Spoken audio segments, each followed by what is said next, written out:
That was really all planned. Scene. Just so you know. I know, yes, and scene, thank you. Well, as you can tell, this is going to be no fun at all with Dr. Bevin Butler. We are so happy to have her with us tonight. I've had such a great time getting to know her through this process. We should have been long lost friends for a very long time, we've discovered. So we'll be hanging out later, I'm sure. But as we get started, Rembrandt is probably a name that most of us have heard, but I'd be willing to guess that most of us probably don't know a lot about him. Yeah. So let's start there. Yeah. So what do we need to know about Rembrandt the man? Okay, I think that's very common. It is this name that we know. It is toothpaste. It is a painting company, right? We all have heard the name. I mean, Pearly Whites. Pearly Whites. Yeah. But then if pressed to actually name a famous Rembrandt painting, I think not that many of us maybe could. I got one. You know, like a couple, right? Yeah. I think his self-portraits, right? The self-portraits are the thing we know about him. Yeah. And that's what always stands out about him to me personally, is thinking about his personality and how that's apparent in his enormous body of self-portraiture, really a large output of that. He's an artist of the Dutch Golden Age, or the Baroque period in the Netherlands. The Baroque period is this big cultural movement right after the Renaissance. It's sort of the next big major thing. And it's that time period in the Netherlands when he lives and produces his work. So we're talking like 1600s-ish? Yes, very good, yeah. 1600s. So as you mentioned, he was famous for his self-portraits and he did a lot of them. Yeah. So what do you think his self-portraits tell us about him?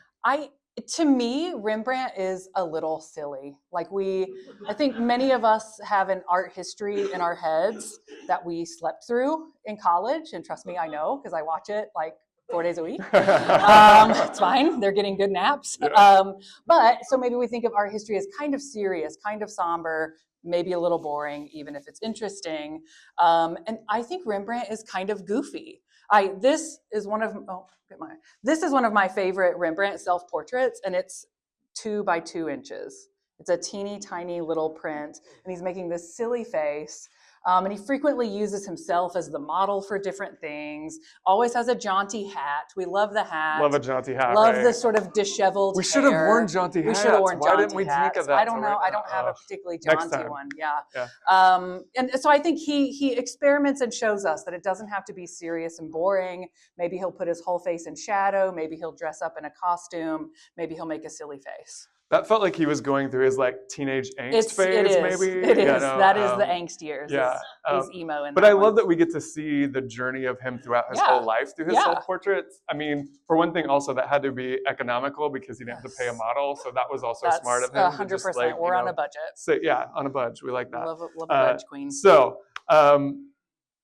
we have his self-portraits, which probably a lot of people know. What do you think is his most famous painting other than the self-portrait? Okay, so I think for me, there are a couple. Yeah. One of them could be. That's not your favorite. It is your favorite. I love it. Okay. It is my favorite. This is the Night Watch. The Night Watch. This is the best. I think the Night Watch is his most well-known, even if it's because it's a little bit infamous or notorious or people recognize it, but what's it about? This misnomer of the Night Watch. We call it that because for all the world, it looks like they're marching out onto a nighttime street to fulfill their duties as this civic guard, which is what this group of people is. But it's mostly not really a night scene. That's a result of lots and lots of dark varnish over the years. And Rembrandt liked to paint dark. We have lots of dark, dimly lit rooms in the Rembrandt catalog. Yeah. But this one not supposed to be so dark, actually, originally. So why did he choose this subject matter then? Okay, so this is a thing in the Netherlands at the moment. We are having this period of sort of shifting political systems there when things are starting to work more by committee in the Netherlands. And so we're seeing more and more group portraiture where these different civic groups and professional clubs, if you will, need their team photo taken, and what Rembrandt does here is that for the Civic Night Guard, and I went ahead and put the name of the company here, and the names that are up there, Captain Frans Banning Koch is the one in the black with the red sash, and Lieutenant Willem van Ruytenbroek is in the gold, and they are the Civic Guard, but instead of showing them shortest to tallest on the bleachers in the gym. Rembrandt like During the dramatizes sorority the moment. pose. Yeah. Rembrandt sort of dramatizes it instead and puts them kind of in this moment of action. And it still manages to be this group portrait that captures the likeness of the membership, but just with a little bit less boredom. Yeah. Well, you said that sometimes different members of the group would chip in, Yes. right? So does that mean that like the people that paid the best get the best faces and lighting and all that? This is one of my favorite That's smart. fan I mean, theories. I love Yes. capitalism. So. This is one of my favorite fan theories, and that is the paying of the artist fee. Okay, and we're talking about a group of people here who are chipping in to buy one painting. And this painting is going to live at their meeting hall, at their clubhouse. Like if it was like the Lions Club or the Kiwanis. Yes, and it's going to hang in that room. And so they're all chipping in for the artist fee. And one of my favorite jokes is, I'll pick out like a guy in profile way in the background and say like he was late on his membership dues. Right? And that's kind of how I like to think about that. He's back in the shade. Yeah, for sure. Well, you mentioned earlier that there were years of dark varnish on this, and that there's actually been a recent restoration effort called Operation Night Watch. Which is very cool. Whoever came up with that. I mean, who doesn't want to be part of Operation Night Watch? That deserves a real raise. Cloak and Dagger, which fits with that. I mean, it's perfect. Yeah. So can you tell us why it was restored and how that process worked? So this started back in, I think, 2018 or 19. The painting itself, and it's very large, you can kind of see the scale here, is that it was time to clean, restore, document, and research this painting. And that's a thing that just happens sometimes. Oil paintings require some care. They dry out, they crackle, they get discolored. It's exposed to a lot of light in this museum space, and it's a 400-year-old painting. I mean, probably candlelight at some point, or maybe smoke damage at some point, from before electricity. And this is at the Rijksmuseum in Amsterdam, which is like the home of Rembrandt, right? And it's one of their most famous paintings. And so they don't want to just take it off the wall for 10 years and that it could take that long to do the research and restoration of the painting. It's still ongoing today. It started in 18 or 19 and it's still going on today. And so they had this like really smart idea to just restore it in its location in the museum. So they built up this big glass box around it, and we can see them with their contraptionry in here looking at it. These are photos I took myself. And so you can see that it is still a huge draw to the crowd. There's an audience around it at all times. And right now, nobody's working on it. They've kind of got it brought out to the front of this glass box workspace that they have for it, so that we can all see it and it doesn't take it off view. That's so interesting. And I love that they are keeping it where people still have access to it while they restore it. Because it'd be so disappointing if you went all the way to Amsterdam to see this and then... And all I got was this stupid shirt. Yeah, like I have a postcard of it. And some socks, and that's all I got. And it's neat. One of the first things they did is take it off of its stretchers and out of the frame. And so that's how it's like suspended. And you can get up close enough, and there's some glare here, right? Because I'm working through glass. But you can really appreciate the texture of the paint and the oil as it soaks into the canvas behind it. And you can see some of the patches, these little bitty square patches where they're doing some testing and research and repairs to it. That is so cool. Are there other elements of this painting that you think are worth noticing? Yes, I do. So my favorite thing about a Rembrandt situation is the detail. And for at least 200 years by Rembrandt's lifetime, Northern European painters, Netherlands, Belgium, Germany, are celebrated for their like singular obsession with textural detail, back to the early Renaissance painters in this part of Europe. And so if you zoom in on any aspect of their clothing, right, you can tell the textural difference between starched ruffed lace and gold threads embroidered on satin damask. Well, and even their hair is the different texture than their clothing. Fluffy, wispy Dutch hair. And that it like kind of is fluffy and thin.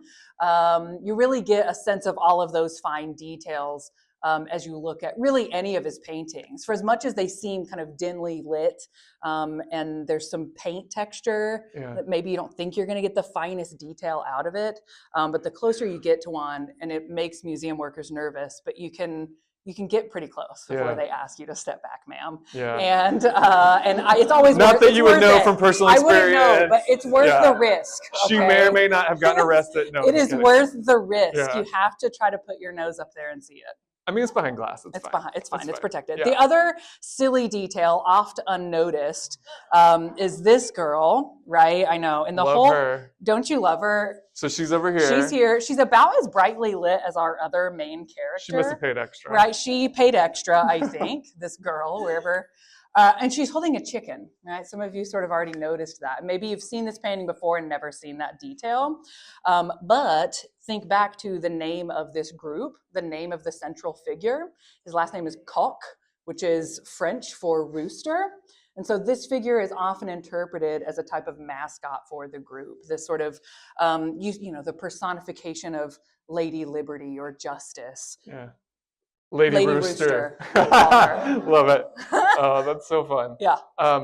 So we have the Night Watch, which is my personal favorite, and it is stunning in person. If you ever get a chance, you've got to go see it because it's just phenomenal. What are some of Rembrandt's other famous paintings that we should know? Okay, for my money, this is my favorite Rembrandt painting, I think. Yeah. This one is called The Anatomy Lesson of Dr. Tulp, and it is also a group portrait. Right? It's sort of a dramatized group portrait. We have our professor. Look, I'm going to use my This laser. feels very like true crime podcast. That's right? probably why I like it. Yeah, it's given that energy. It's a millennial thing. Yeah. And so we have our professor here, and he's pulling out with the forceps some of the tendons in this forearm, showing his students the anatomy of the figure.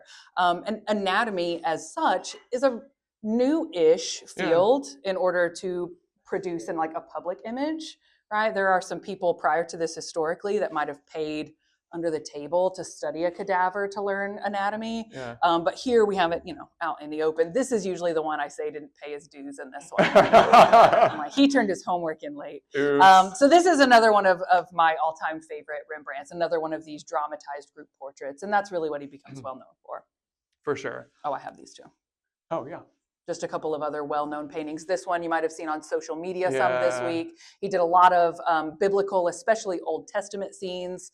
And the storm on the Sea of Galilee was famously stolen from the Isabella Stewart Gardner Museum in 1990. You may remember from the like Sergeant, has a painting there, but we've heard a little bit about. So this is that one. So you can see the frame where it should be, and they're still mad that it's not there. Yes, yeah. We are all mad. Also, there's a documentary on Netflix about that you should go watch. It's fantastic. It's so good. It doesn't tell you who did it.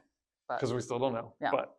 But, so many people don't realize, though, that Rembrandt was more than just a painter. And I know that you, in particular, love some of his other forms of artistic expression. So can you talk about that for us? I really do. So Rembrandt is also adept at a type of printmaking activity called etching. And when we talk about printmaking or prints, what we mean is that we are printing from some sort of matrix or plane with ink onto paper. And the idea is that we can, of course, make multiples this way. And it's works on paper that can then spread far and wide, carry an artist's reputation farther and wider. The price point to purchase them is usually a little bit lower than a painting. So you're building up a business this way, right? And the way that etching basically works is we're using acid to etch into a copper plate. So he's drawn on it, exposes it to acid, that eats away at part of the plate. Then when you ink it, the ink sits in those grooves you've etched, and you can run it through a press and produce a flip mirror image on the paper. So that's a copper plate, and this is the actual impression from this copper plate. So that's basically how it works. Well, and I love that here we start to see how innovations in technology, like the printing press and other things coming along, really start to move the needle artistically to open up new ways of expressing yourself, new ways for artists to support themselves by mass producing things that they normally wouldn't have been able to do before. And to be known outside of your hometown. Yeah. Rembrandt never actually travels to Italy. A lot of famous artists since the Renaissance do that at some point in their careers, and he never does that. But this way, people in Italy can have seen his artworks, even if they've never been to Amsterdam to see one in person. Yeah. For example, this print here, this is an etching. You'll notice he has a similar style in print as he does in painting, and that is deep, dark shadows over lots of it, and then some highlights, right? And this one is known as the 100 guilder print for having fetched such a high price. And prints were usually considered the more affordable option. And 100 guilders, I looked it up, is like $6,000 today. Oh. Not nothing. I mean, I'd take $6,000 for a print. So, Well, love that. Yeah. So why do you find these etchings so compelling personally? Because I know you really love them. So what is it about them that draw you to them? Okay, so I teach a history of print class. This is a thing I'm kind of fascinated with. And I think for me, it is it's a thing we call the immediacy of the image sometimes, which is that the second it like hits your cornea or whatever part of your eye sees things, I don't know, I teach art history. Right. It just like is stuck, right? There are a number of prints in the world that when I studied them as a student, it was like, I will never forget that image, just burned into your brain. And I don't know if it's the black and white graphic quality, if it's the texture of kind of those line scribbles that you can see that makes it a little bit more like tactical or something. But something about that just always hits me. It's like the color and the paint texture is a distraction almost. And when I see it this way, it is more raw and more immediate to me. That's really interesting. Yeah. Yeah. You can see some of these. So this is a print we saw in person in Amsterdam. And when you get way up close, which they allow you to do. Okay. Without arresting. Yes, I wasn't in trouble. When you get up close and take these photos, you can see how deeply it's etched in the plate. And that then when you run it through a press with such great pressure, the paper becomes even slightly embossed from the texture of the plate. Yeah. And they're just fascinating objects to see up close. Yeah. And here we've got a beautiful signature. Yeah, for sure. Well, you've also taken students to see Rembrandt abroad. So what was their reaction to seeing these kind of works? This is so cool. So you may remember Perry from one of our other mixers. Yes, this is our Vermeer fan, Perry. And this is a student of ours with us. And this is another faculty member from Tech sitting in front of the Rembrandt 3 crosses there. And this is at the Rijksmuseum. Many museums have a study room. And as a pro tip to you, most of those print nerds are so excited to share their work with somebody who cares that if you ask them to pull certain prints, they will often bring them right outside of a frame and everything, and they give you a magnifying glass. And you can really go to town looking at them. And it just takes an appointment. Like, you don't have to be a special person. And so getting the students to go see those things is especially cool. Every once in a while, we have a student that might not be super successful in a traditional sense in the classroom. And then you take them to the place and they see the thing with their eyeballs and they're this close to it with a magnifying glass. And you can just really see the light switch on. You can see the wheels turn, and there is really something about seeing it firsthand that maybe doesn't translate in a projected image like when I'm teaching in class. For sure. Yeah. This is my hand showing you how tiny this silly self-portrait is. This is the best thing ever, maybe. Yeah. I don't know. It's really fun. It's like his little postage stamp self-portrait. I mean, this is the same thing as us being like, with the selfie. It's just his version of that, right? I love that. Like duck face. I don't know. For sure. It's silly. It is. It's full of personality. This is one of the homes Rembrandt lived in and had a studio in when he was in Amsterdam, and it's now a museum dedicated to Rembrandt. And so we got to take the students there and see some of his work and learn a little bit more about his life. What do you feel like you learned about him as an artist from getting to visit where he lived? Man, it was neat. Much of the Netherlands is like crooked because it's built on water, right? They sort of go underground and put up these stilts to build the city, but there are entire blocks that just sort of lean. And something about that little off-kilterness, right, was a little bit goofy Rembrandt. Yeah. You know, it sort of felt that way. And seeing his house, and they spoke a lot about his life. He enjoys great success as an artist, actually. Which is not normal for most of the artists. Not always the case, right? But later in life, he goes through great personal and financial tragedy and essentially dies penniless. Like, he goes through sort of a rough patch, right? Poor artist, man. I know, just can't catch a break. They buy a big house while they're doing well, and then they lose several children children in infancy. Oh. After one of them is born, the one that survives, and then his wife dies. Oh no. I'm sorry, that's really sad.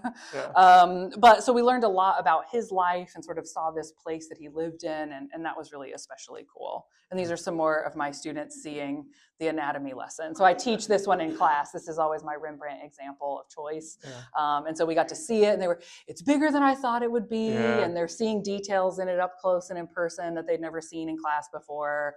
And one of his jaunty hatted self-portraits. Yeah.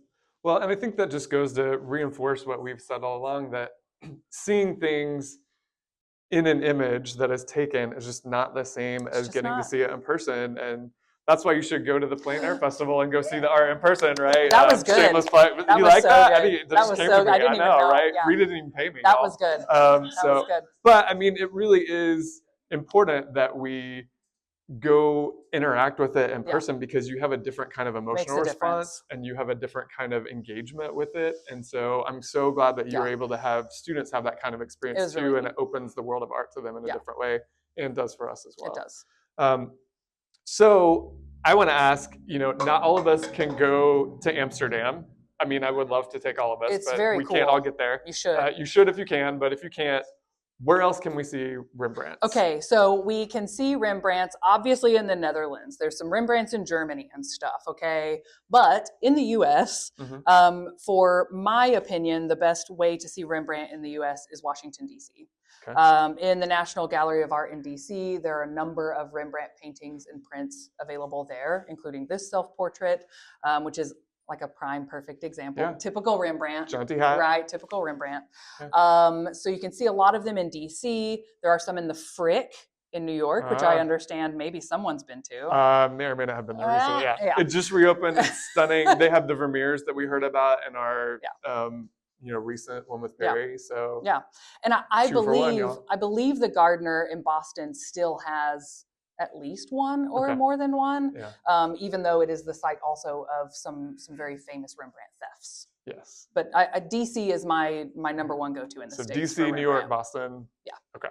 Yeah. Awesome. As we close out, what do you hope that we remember about Rembrandt? That's a hard question, really. There's a lot to learn from a guy like Rembrandt, I think. I think he does a good job of making maybe not super exciting content like a group portrait exciting, right? Sort of spice some drama in there. Why not? Throw some funky poses and a chicken. And a chicken. A Who chicken doesn't girl. love a chicken? Do that. Lady Rooster. Lady Rooster. But also, I just think he doesn't take himself as seriously as we sometimes think that these old masters did or should or we should.